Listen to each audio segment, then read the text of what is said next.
Hey everyone! Today we're going to explore how to connect Zapier to ConvertKit. If you're new to ConvertKit, don't forget to check out the free trial link in the description below.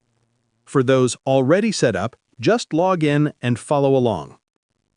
First, click on the Automate option in your ConvertKit dashboard. Here you'll see an option for Apps. Go ahead and click on it.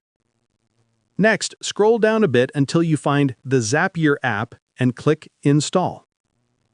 I've already signed up for a Zapier account, but if you haven't yet, you can easily sign up on their website, or Zapier will prompt you to create one during the process. After signing in, follow the steps and click on Connect to ConvertKit. Once done, your ConvertKit account will be successfully linked to Zapier, and you'll arrive at the Zapier dashboard where you can start creating your Zaps. And that's it!